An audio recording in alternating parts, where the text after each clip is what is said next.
네, 여러분 안녕하세요. 오늘은 12월 초하루. 오늘 아주 영하권입니다. 제가 살고 있는 이 파주 적성 율포리 이쪽은 지금 오늘 영하 11도. 제가 운영하는 농장은 어휘지리에 있는데 요 산밑이라 그런지 온도가 많이 떨어졌어요. 영하 11도를 가리키고 있네요. 그래서 오늘은 여러분들한테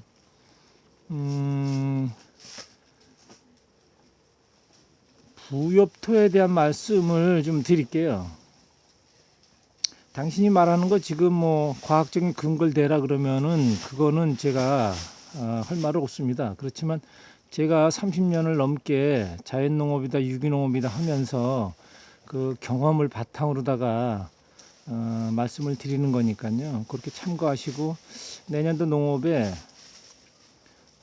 도움이 되셨으면 하는 그런 마음에서 이것을 알려드리는 거니까 참고하시면 좋을 듯 합니다. 저는 30년이 넘은 그때의 어떠한 지인을 만나서 그 미생물이라는 것을 알게 되죠. 그래서 그때 참 아주 신기하고 매력적이었습니다. 그래서 화학농약과 화학비료를 우리가 안 쓰고 농사를 질 수 있는 방법에 대한 거에 아주 획기적인 그 매력에 빠져들어갔고요. 그 화학농약과 화학비료를 전반적으로 사용하던 나는 26살에 간경화까지 가는 그런 젊은 나이에 아픔을 겪습니다.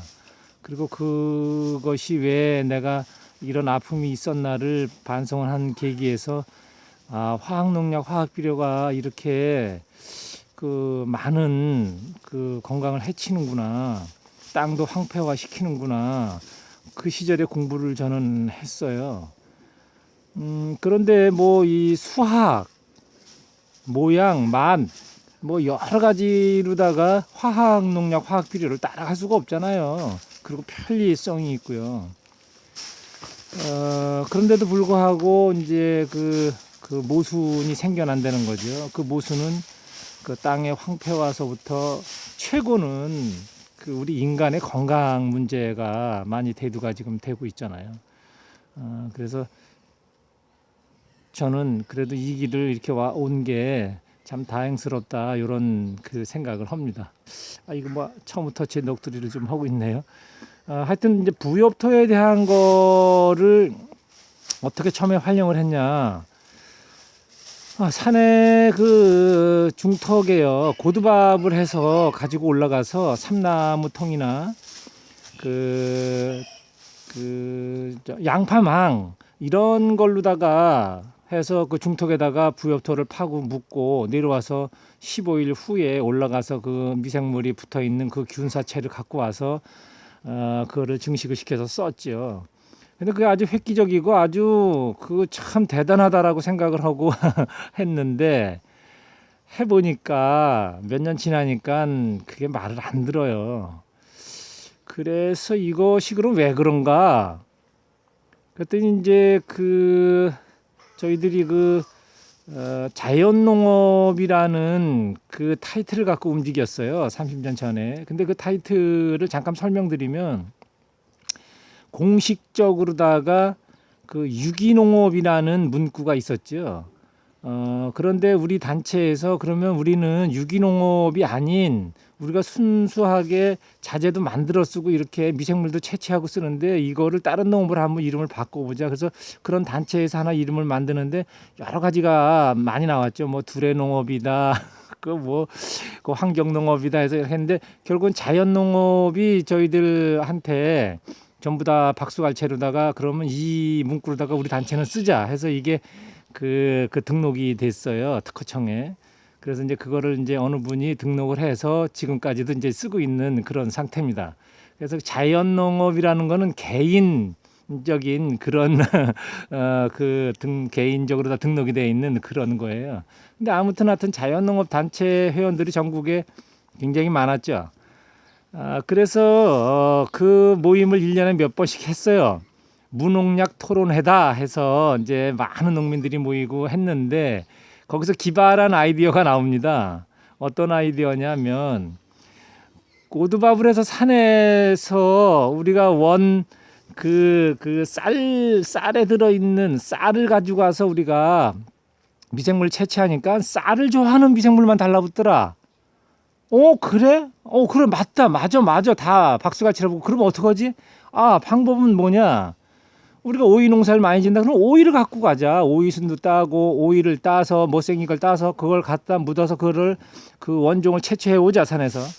그래서 고두밥을 채취하듯이, 우리가 농사 다품목이면 그 다품목 종류별로 다 가지고 올라가서, 그 미생물을 채취해서 그 자연농업을 하는 농부 그 창고에 가보면 하여튼 종류별로다가 굉장히 많았어요. 그 미생물 단지가요. 그래서 그거를 이렇게 쭉 쓰다 보니까 그것도 너무 힘든 거예요. 오이는 오이밭에 그거를 따라다가 뿌려주고 뭐하고. 근데 사실 그게 말도 잘 안 들어요. 그렇게 결국은. 그러다가 이제 조금 더 이제 아이디어가 나오죠. 이렇게 할 필요가 없이 전체를 다 갖고 와서 고무통에다 넣고 물을 넣고 시레이션을 해서 그걸 그냥 번식해서 쓰면 되지 않냐. 이렇게 해서 지금들 그거를 쓰고 있더라고요, 다들.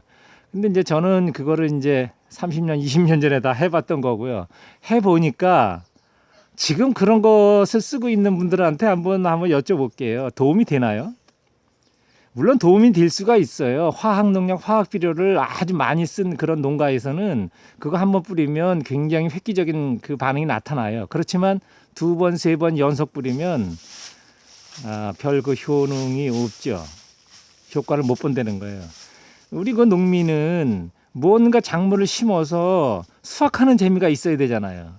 그리고 박스에 담아서 가락시장이든 어떤 소비자한테 건네줬을 때 그 소비자가 정말 나는 이 정도의 돈을 주고도 이거는 사 먹을 수가 있어. 이 정도의 말은 들어야 되는데 지금 환경농업은 거의 뭐 몇 프로 빼고는 그렇게 그 좋은 그런 그 반응이 없다는 거죠. 그래서 그러면 뭐냐? 왜 그러냐? 분명히 부엽토 속에는 미생물이 있다는 거는 다 알아요. 그런데 왜 농업에 접목을 하면 안 될까? 왜? 저는 거기 틀에 묶여서 그것을 파헤치느라고 엄청나게 많은 논문서부터 하여튼 공부를 많이 했어요. 그런데 거기에 대한 시원한 답변이 없었습니다. 그래서 제가 스스로 이 시골 구석에 묻혀서 나름대로 연구를 한 거죠. 왜 안 되냐? 한 가지만 더 말씀드리면, 그러면 부엽토를 아주 몇 포대를 갖다가 내 텃밭에다가 그냥 왕창 깔아놓고 농작물 심으면 잘 돼야 되는 거 아닌가요? 그런데 안 되잖아요. 그 미생물은 요거부터 말씀을 드려야 될 것 같아요. 산에 있는 미생물은, 토착 미생물은 온도가 올라가지 않은 상태, 고열이 아닌 상태에서 존재하는 그 미생물들이죠. 그래서 그 미생물을 우리 농업에다가 접목을 시킨다. 조금 더 이해를 도와드릴게요. 산에 있는 나무, 과수까지 한번 접목을 시켜보세요. 저질소, 쉽게 말씀드리면, 그러니까 질소질, 에너지가 폭발적으로다가 많지 않아도 걔네들은 잘 자라고 견뎌낸다는 거죠. 그리고 에너지가 너무 많으면 걔네들은 병이 들어요. 그래서 스스로 산에 있는 미생물은 산에 있는 나무에 맞게 존재하고 있는 거죠. 그래서 그 미생물을 그러면 우리가 갖다가 쓰면 농업에서 잘 될 거라는 생각을 했는데 안 되잖아요. 그래서 안 되는 것은 바로 그것입니다. 우리가 농업을 하는 것은 우리가 먹으려고 하는 식량을 만들기 위한 거잖아요. 그런데 그 식량에는 아주 어마어마한 에너지가 들어있죠. 우리 육체 보존서부터 우리 종족 번식서부터 여러 가지를 한다는 거죠. 건강 문제가 부합되어 있죠. 그래서 그 열 처리가 되지 않은 저온에서 숙성된 그 미생물은 밭에 들어가서 힘을 못 쓴다는 겁니다. 그러면 어떻게 하면 되냐? 스스로 열 처리를 만들어주면 되는 것입니다. 스스로 열 처리. 조금 어려우시죠? 그러면 부엽토를 갖다가 물에다가 넣고 열을 가하면 되지 않냐? 예, 물론 증식이 해요. 그렇지만 그거는 스스로가 아니라 우리가 인공적인 가미를 하기 때문에 그 미생물은 밭에 나오면 맥을 못 써요. 그럼 어떻게 하지? 예, 가축의 분뇨입니다. 소는 많이 먹지만 가축의 분뇨를 얘기하는 거예요. 많이 먹고 배설을 하지만 개 분뇨에는 영양분이 그렇게 많지 않아요. 우리가 쓸 수 있는 영양분. 자, 그 다음에 돼지는 많아요. 닭, 많습니다. 그래서 이것을 융합하는 게 기술이에요. 그래서 가축의 분뇨는 탁하다, 더럽다 이렇게 말씀들 하시죠. 탁하다, 더럽다, 무겁다, 뭔가 뭉쳐있다. 네, 바로 어떠한 에너지가 탁한 에너지, 무거운 에너지, 이게 뭉쳐 있다는 것이요. 이것을 풀어내는 게 기술이죠. 그래서 이것을 건불, 꼭 오늘은 부엽토를 말씀드리지만 응용을 하시면 됩니다. 뭐 볏짚이나 기타 풀 이런 걸로. 그래서 오늘은 부엽토를 말씀드리는 거니까 부엽토에다가 접목을 시킵니다. 부엽토와 가축의 탁한 그 에너지를 섞어서 수분을 맞춰주면 스스로 열을 발생합니다. 몇 도까지? 80도가 넘어갑니다. 어마어마한 열을 발생하죠. 그러면 스스로 그 내는 열 속에 무엇이 있다는 거냐? 산에서 갖고 온 낙엽이나 부엽토 속에는 아주 오래된 수천 년서부터 이어져 온 그러한 미생물이 존재하죠.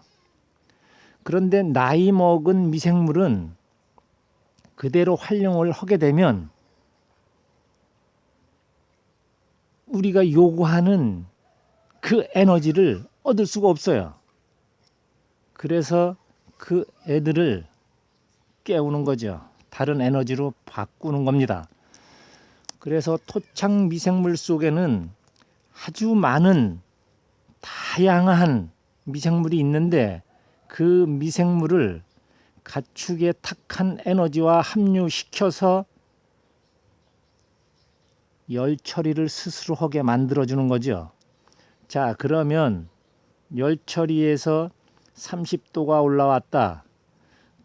그 토착 미생물의 그 왕성한 번식이 시작됩니다.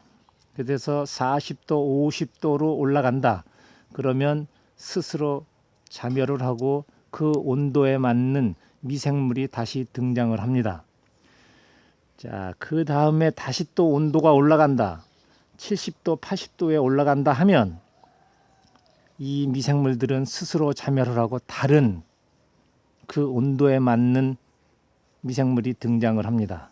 체인지 된다는 거죠. 그래서 연결고리는 처음부터 되어 있으나 우리는 필요한 미생물을 찾기 위해 노력하는 거잖아요. 그래서 그 필요한 미생물은 고온에서 그것도 스스로 열을 발산하면서 스스로 자기네들이 움직여서 우리가 쓸 수 있는 좋은 미생물을 만들어준다는 것이죠. 그래서 70도에서 80도 사이에서 어마어마한 에너지가 들어옵니다. 우리가 상상도 못했던 그 열처리 속에 그 열에서 존재하는 어마어마한 에너지를 우리는 얻을 수 있어요. 그게 바로 부엽토에 스스로 열을 가해 우리가 강력한 에너지를 얻는 것입니다. 좀 이해가 되셨나요? 예, 하여튼 오늘은 부엽토를 그냥 그대로 활용을 하면 우리가 얻고자 하는 그 농사 지을 때 얻고자 하는 그 농작물을 많이 얻기가 힘들기에 제 경험을 바탕으로다가 부엽토 활용에 대한 것을 잠깐 말씀드렸습니다. 올 돌아오는 18년 농업에 여러분들 좋은 농사 기대 한번 해보겠습니다. 여기는 다음 세대 농업을 하고 있는 이장집입니다. 감사합니다.